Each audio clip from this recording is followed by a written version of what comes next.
It's fantastic to be back at VivaTech.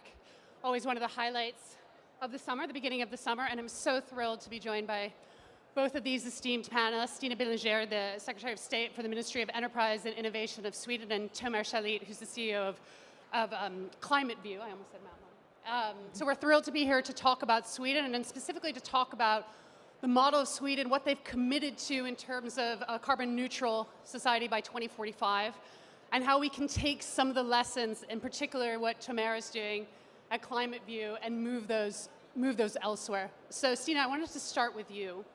I just said it, that Sweden has committed to a carbon neutral future by 2045. That's 5 years earlier than the first commitment, joined by some other European nations, but not a huge group.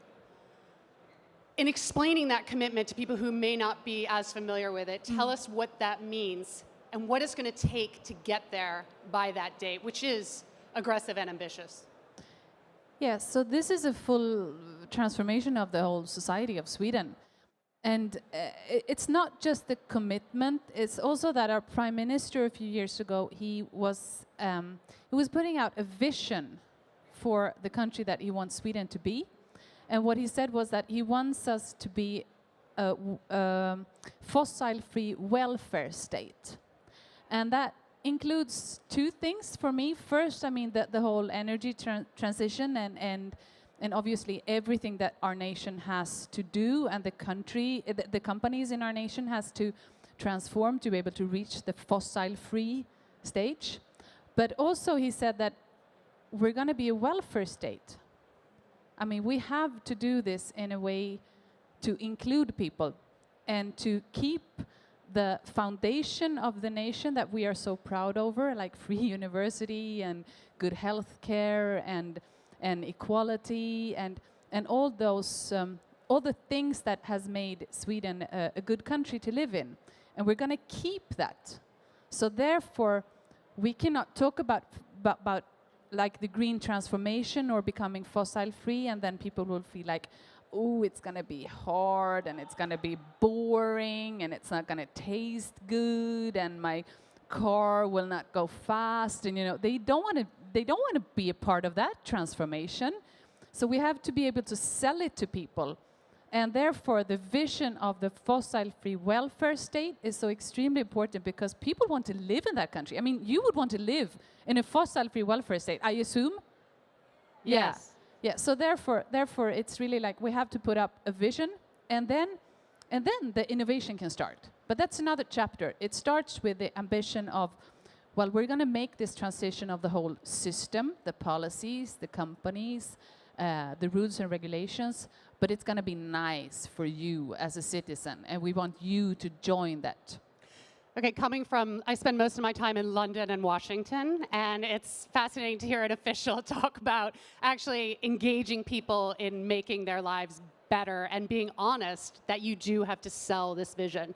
And one of the things I want to follow up on before going to you, Tomer, is just the collaboration that's involved. Now, Sweden has a very engaged population. It has one of the most engaged populations on climate and on a welfare society, not only in Europe, but in the world. How do you talk about selling this, what about collaboration and breaking down barriers between industry, between people, between entrepreneurs, between innovation, and between, most importantly, government, when we see government so stuck in so many places right now? Yeah, so there are several perspectives of that. One of the perspectives is that we have to engage people from when they're young. So we really have to talk to the children and to integrate it in the education system. But coming from, since I'm the State Secretary for Innovation Policy, coming from that perspective, a few years ago, we pointed out 5 societal challenges that we want the innovation policy to tackle. And it's from like transforming Industry 4.0 to sustainable transports to smart cities and the life science industry. And there we launched innovation partnership programs, it's called in English. And there we're putting all of those sectors around the table and asking them to point out both like, okay, what investments are needed, where do we need to put the money, but also what kind of policy do we have to change? And that's something sort of uncomfortable for the government perspective to ask companies and academia to point out, well, tell us what policy doesn't work. You know, it's really, it's a hard one, but it's extremely important to be able to, also because this is linked to the extremely fast and fascinating development in the technology. So it's really, we have to be able to make the green transformation and also to welcome and be open to the fast technological development. And therefore, the old way of policy making, like it's going to take 2 years, and then we're going to discuss it a little bit more, and then we can decide, and then we're going to the implementation phase, and then it's going to take 2 more years and stuff. We don't have time for that. So therefore, this partnership programs is extremely important for us to be a more innovative government offices.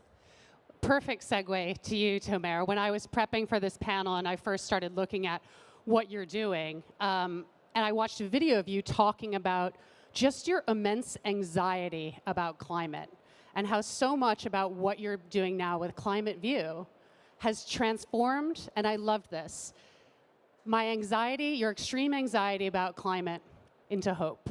So with that, because he's got a great spiel to introduce what he's doing at ClimateView, I'm going to turn it to you to explain exactly what it is. Yeah, and why hope? Because I think the past year I've felt that people at all levels, in government, in cities, and businesses are prepared to act in new ways and really speed things up. And also by sharing the sense of urgency with so many. So suddenly you're not alone. It's not because the climate situation is much better, but the sense of urgency is shared, and that's a lot more fun. So yeah, I'll give a big bit of background on what we're doing, what we have done. I used to work with transformations of companies, what one calls agile transformations, and as a consultant helping them transform big companies.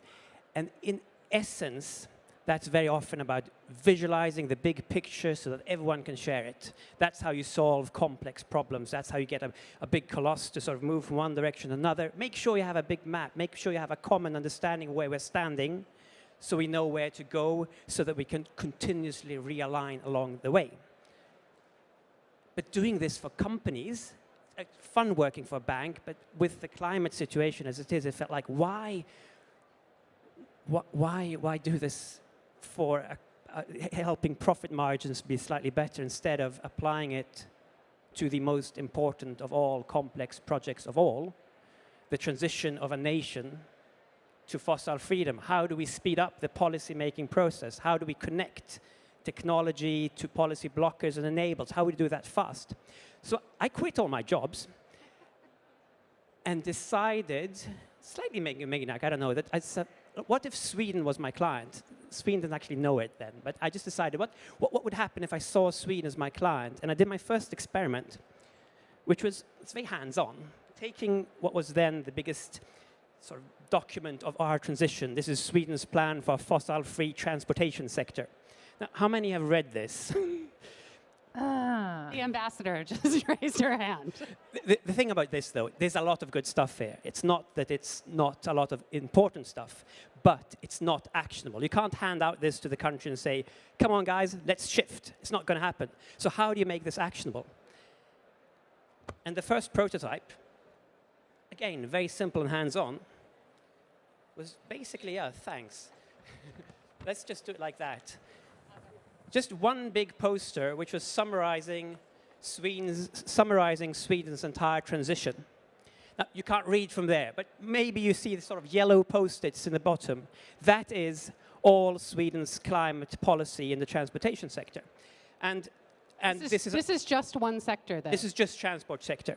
And it's basically showing the different strategies, the policies in place, and the impact they're supposed to give. Now, the thing about that was it was a sorry. Thanks. Thank you. Thank you. The thing about that is that no American politician would do that. I feel all embarrassed. The thing about that was that the cat was out of the bag. I don't think anyone beforehand thought you can actually get an overview of an entire nation's transition. And we kind of here showed, with the very first early prototype, it's possible. You can actually get an overview. And with that as a prototype, and here's a very fun part of the story. With that as a prototype, I started meeting different government departments, and everyone's saying, oh, wow, this is really fun. This is really interesting. Hang on, but who should do it? It's like the Prime Minister? No, I mean, who's supposed to do the big picture? But this is where things actually happen very fast. The different energy department, the newly formed Swedish Climate Policy Council, the Nature Conservative Council just got together and said, okay, let's do this. Let's start a pilot. Let's do an experiment. So while the government got together and actually continued to sieve through all that data and actually collect this picture, we as a startup started taking in some VC and actually building the product, a real digital platform, not just a poster, but a digital platform that makes it possible to overview an entire nation's transition, see the big picture, and zoom into the details. I can show you some. If you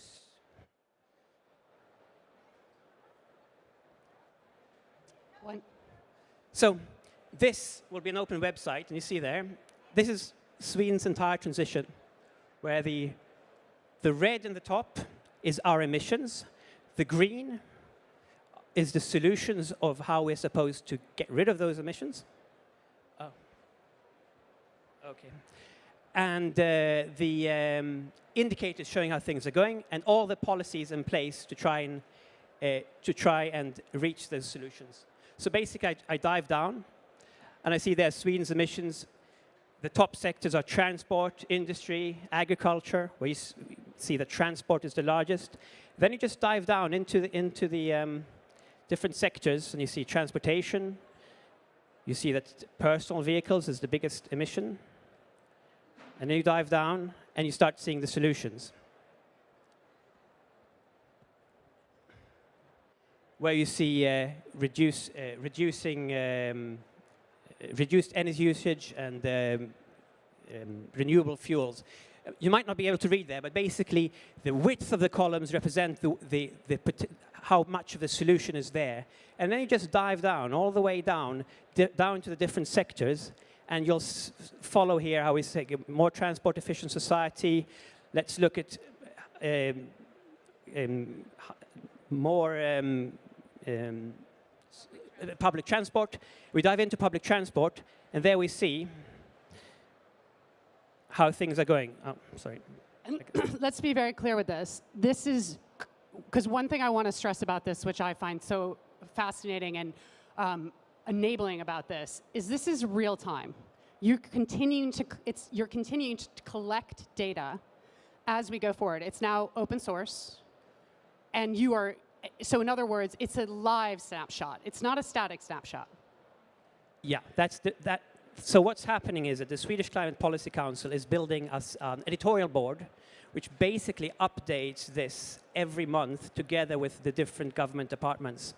So we have a continuously updated picture of Sweden's actual transition. And it actually doesn't always look that good. I dive down now to the public transport. And the green line that you see shows the track we're supposed to follow if we are supposed to reach the goals. And the black line shows how we're actually doing. So if we are now 18% off target and heading in the wrong direction. So what we've really done here is broken down the transition, not into our amount of CO2, but amount of indicators.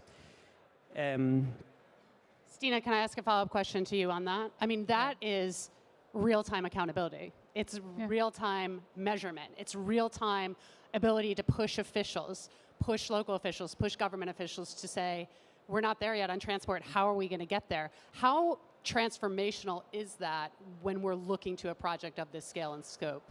And I mean, for me, this is two things. It's the brief to the policymakers, like, okay, obviously we're not doing enough, and we get it real time. but it's also a brief for like a brief to the companies, to the innovators. Like, take this and you see what we need to do. So basically, you see that in this space we need disruptive innovation, which is extremely important, and it's something that the startup and the tech startups and the tech scale-ups are really they are in the core of that to really disrupt industries. There is a reason that it wasn't Hilton that invented Airbnb, because the whole sector needed to be disrupted. But then there's also, it points out the large industrial sectors that has to transform. And there we have one extremely fascinating project in Sweden called Hybrid, which is it's a project trying to invent a way to produce steel without using coal. If we succeed with that, we don't know yet. It's going to take years, but then we have really shifted, changed that line, and we're going to be able to reach the targets. So it points out both where we need more entrepreneurs, where we need more innovation on a disruptive scale, and then it points out the industries that has to make fundamental transformations and technical innovations. It's the scale of the ambition, and when you say more entrepreneurs, Tomer and I were talking just before this. He's got 8 employees at ClimateView. Now, I don't know about you, but the second I saw this demonstration, I wanted this exact project for the US, for the UK, the 2 countries where I live in, where I'm raising my daughter. The scalability of this is immense, but not only at a national level. We were also talking about a lower level, cities, towns, everyone having a local bulletin board to essentially look at the state of play with this type of vision. It doesn't even have to be climate. Now, climate is the most pressing. But in terms of scaling this, as we were talking, both to other national platforms, but also on local platforms, where do you see this project going? Well, we actually started today with 5 Swedish cities. So in that sense, it's sort of going down in scale. And actually, cities are very interesting because there's a lot happening in cities. But obviously, you want to take other nations. And the thing is, when you've done it for Sweden, it's a lot easier if you do it in other nations because we are following the same patterns. And the same although many nations lack the ambition of Sweden, it should be said, particularly on climate. In some countries, they won't even admit it exists still. So when you're looking at this and you're thinking about where is this helping you in terms of setting examples? Where is the biggest learning curve on a government level? And how can you replicate this and actually use it to speed up? Well, I mean, I would say that the most important thing was the vision, to have that, and then to be able to also to show to the society that we need to be transparent and we need to be bold on this one. So basically, to have really open data sources and show all the time, like, are we on the right track or are we not? That's, at least from my perspective, it's a way of showing that we have to do this together. It's not the government that's going to solve it. It's not the business community that's going to solve it. It's not the government agencies. It's definitely not the one person themselves. So we need to do this together, and we need to show to people that they want to have this life, that we want to live in that world. It's going to be better and nicer for us, so that the future is not only brighter, it's greener, sort of. And they go hand in hand. And just, we're out of time. I can't believe we're out of time. But where can people find this if they want to look at it in more depth? This will be launched publicly in Sweden the 12th of June, but you can see this. You can see it on climateview.global. Thank you, guys. Thank you both so much. It was fantastic. Thank you all for listening. It's great.